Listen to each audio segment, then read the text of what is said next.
Hey everyone, welcome back to In the Alley. My name is Cody. Glad you guys are back for another video. And we are here with the later kickoffs on Saturday. If you wanted to see the 6 o'clock kickoffs, that's in a separate recap. So what we're doing here is the 7 o'clock San Antonio and Tulsa game, and then the 8 o'clock Tucson and Northern Arizona game. So that being said, let's dive into it. Black Gold Oil Country, Tulsa, Oklahoma, but it's San Antonio scoring first on this one. Malik Henry with an RPO keeper takes it himself and gets in for the touchdown. San Antonio opens the scoring. Next drive for the Oilers, TJ Edwards is going to drop back. He's going to look over to the middle. It's going to be Max Novak diving into the end zone. Tulsa ties it up at 7. Facing the 4th and 15, it's Tyler Hudel from 30 yards out. He makes it 10-7 Gunslingers. 3rd and 13 facing the Oilers right now, and Edwards fires end zone over the defender, and it is caught. It is Juju Augustine, baby. 6.5 to go in the second quarter. It's an RPO keeper to the right side. No one's going to touch him. TJ Edwards gets into the end zone for a score. Tulsa's defense came to play in this one, just not a lot of running, and you'll see it here in this play, just stopping Keyshawn Harper on a huge loss. Pick it up, 3rd and 2, 21 seconds left, and this man was playing quarterback for the Duke City Gladiators. Hassan Rogers, boom, no, shake it off, boom, and in, 28-10 Oilers. 10 minutes to go, 4th and 10, Rio Ramirez from 30 yards out, he drills it, 31-10, Oilers extend their lead. Next drive, it's Malik Henry throwing left side, Naquan Murray pushed up against the boards, touchdown, 31-17. Oilers going to pour it on here as Edwards throwing to the left side. Sheldon Augustine again, not touched, crosses the plane. 38-17, Oilers extend the lead. Under 2 to play in the third. San Antonio needs a touchdown here. They will not get it. It'll be the complete opposite. It's an interception for Tulsa as they're going to return it past midfield and have great field position on their drive. Nothing comes of that Tulsa drive. We head to the fourth quarter.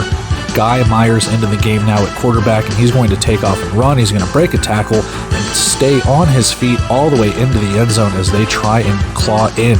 We didn't get the best look at this, but it's TJ Edwards from just a couple yards out to make it 45-24, Oilers up huge. And remember what I said about this Tulsa defensive line, Jacarius Smith all over the field tonight, tackling Guy Myers for a loss. A little bit of wackiness to end this game. Hassan Rogers is going to take the handoff, get into a pile, the ball is fumbled. Clifton Duck returns it, 45-31 Tulsa. Prescott Valley is the home for our final game of the night, and this is the second game that a whoopsie-doodle has happened on the first play of the game for Northern Arizona, but Fowler throws it away. Let's go 10 minutes now, 3rd and goal. Fowler sends his men in motion. He takes the snap. Brian Murray reads it, intercepts it. Tucson takes over. 3:50 to play. It's going to be Kevin Macias with a 32-yard field goal to crack open the scoring, 3-0 Tucson. Some weird camera stuff, but Devontae Saplinch takes it in from 3 yards out, 10-0 Sugar Skulls. Pick it up at the start of the second quarter. CJ Fowler looking to the right side. Deshaun Stoudemire is going to shake a tackle. He's got another one that he's going to stiff arm, and he's going to get tackled, but not before he breaks the play. Northern Arizona, 10-7. Sometimes if you want a job done, you got to do it yourself. Jorge Reyna is going to shake the pressure.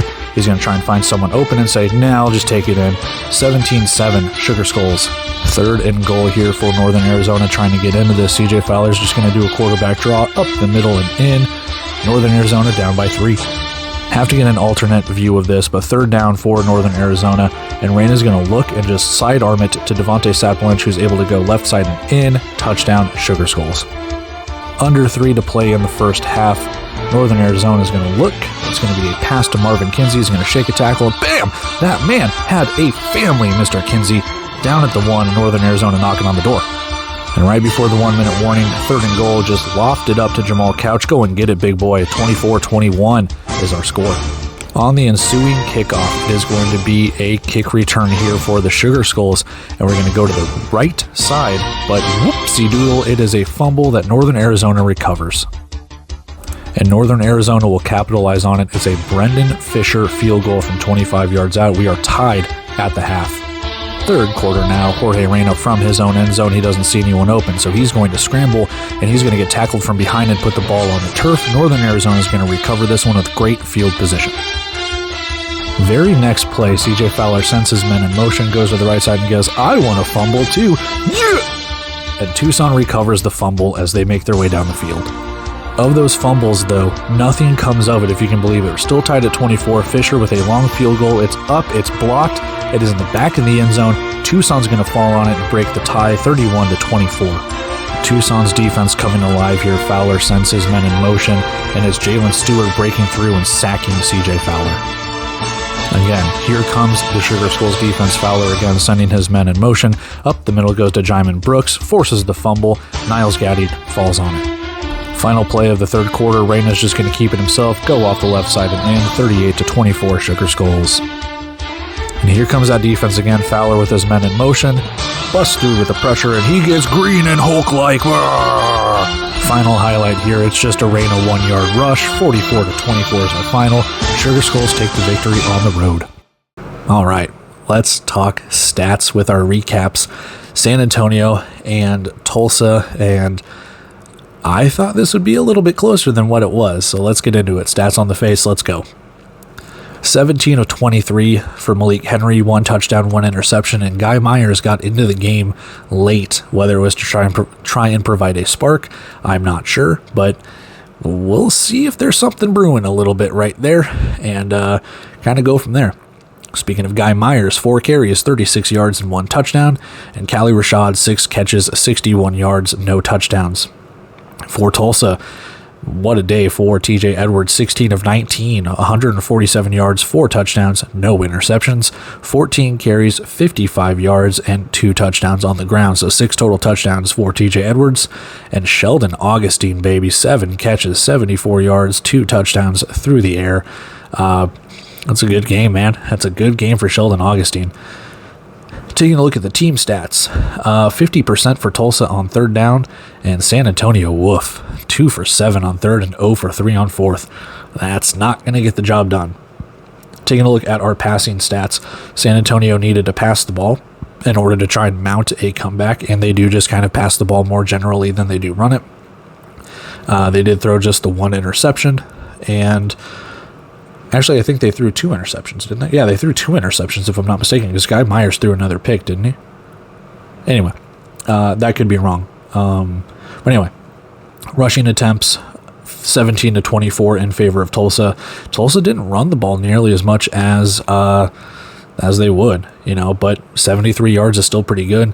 And the rushing attempts, man, we'll talk about it here in a second, but that Tulsa D-line was getting after it. I think San Antonio could have had more rushing yards, but they got stopped in the backfield quite a bit in this game. Both teams 1 for 2 in field goals, roughly the same when it comes to penalties. 83 yards for San Antonio, only 59 for Tulsa. And like I said, I think the turnovers are a little bit off. I could have sworn San Antonio had Tulsa had 2 interceptions on San Antonio, but I could be misremembering that. But with that being said, Tulsa's defense, man, they stepped up, and that offense stepped up too. I mean, that was a very, very good game. I'm going to click over here and look at the notes that I wrote down. Jacarius Smith, I think him and Rudy Goni looked really good. Trey Smalls on that defensive line. Yeah, anytime they did like an RPO handoff, San Antonio did, it was like Keyshawn Harper and even Guy Myers towards the end just smacked in the backfield. And that's how they did. They just pressured all night, and that defense of Tulsa really stepped up to the challenge.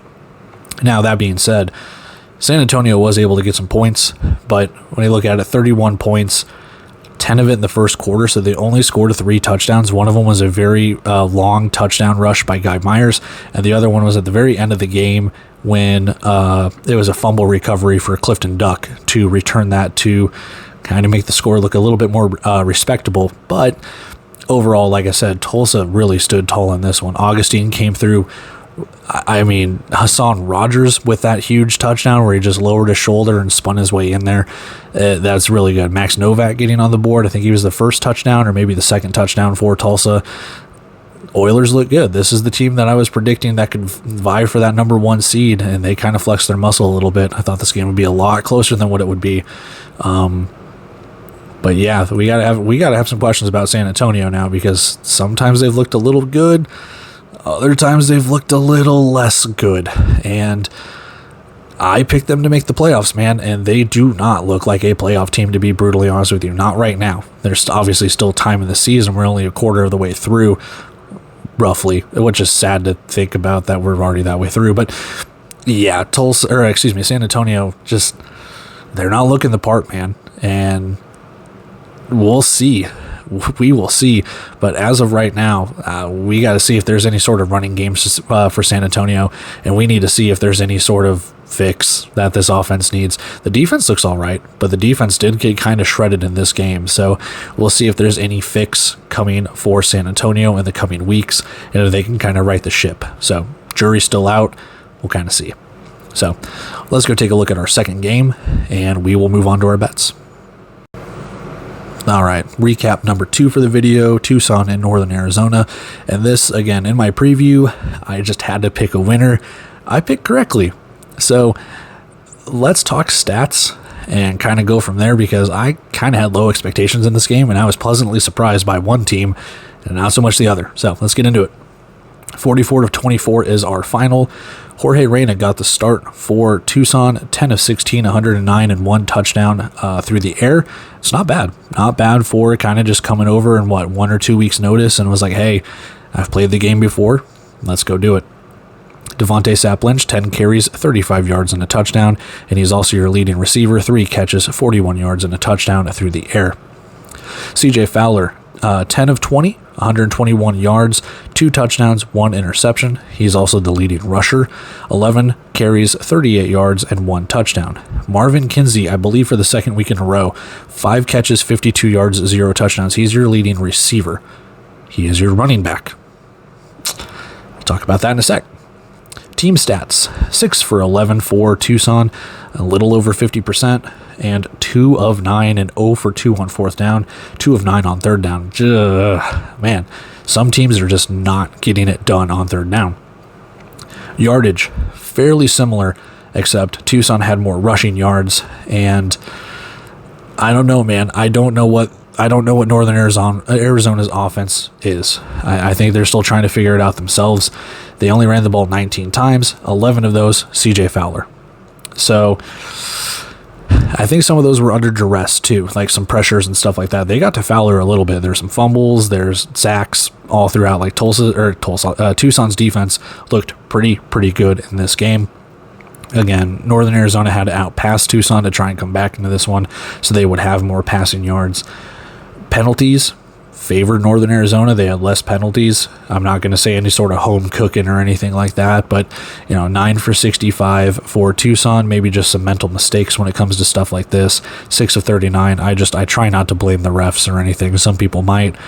The refs are just doing their jobs, guys. Turnovers 3-2 in favor of Tucson, with 2 fumbles lost by Northern Arizona and 1 interception. And yeah, man, like there was that stretch where it was just like fumble by one team, fumble by the other. It was just some freaking yakety sacks. Looking over at some of the notes and observations that I had here for Tucson and Northern Arizona, what are we going to do with Northern Arizona's offense? That is a big thing.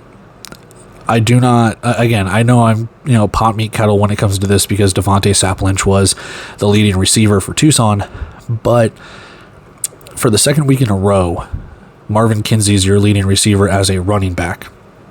Where are the wide receivers for Northern Arizona? I know they have them.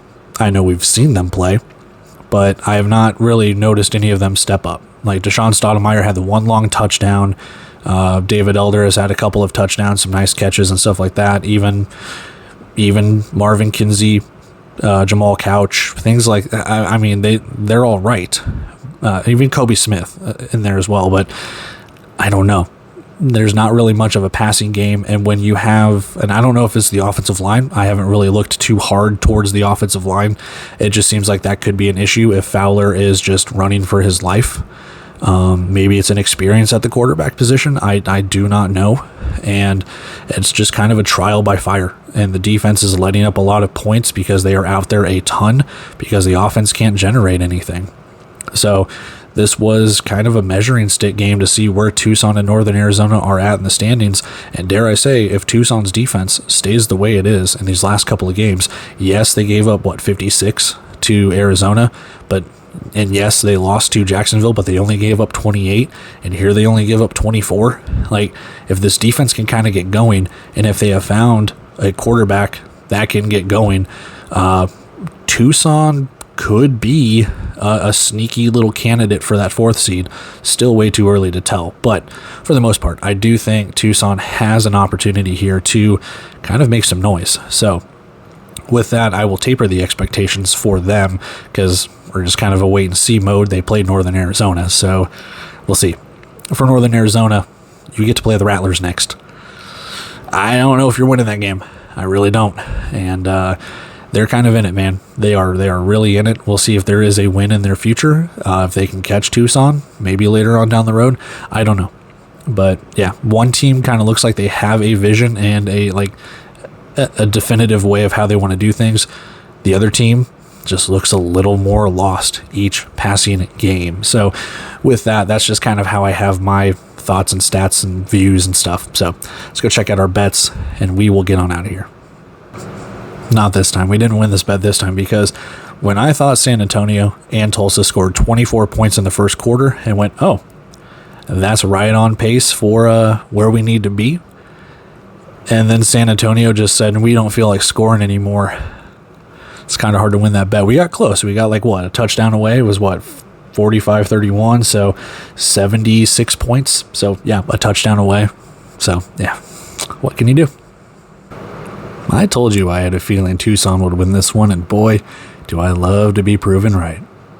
And that is it for our part 2 of our Saturday recap. And like I said in the other video, if you haven't checked out this, or if you haven't checked out the other video, if you haven't checked out the other video, go ahead and go do that if you want. Or if you're just kind of, I only like rooting for one team, cool, then you've watched this one at least.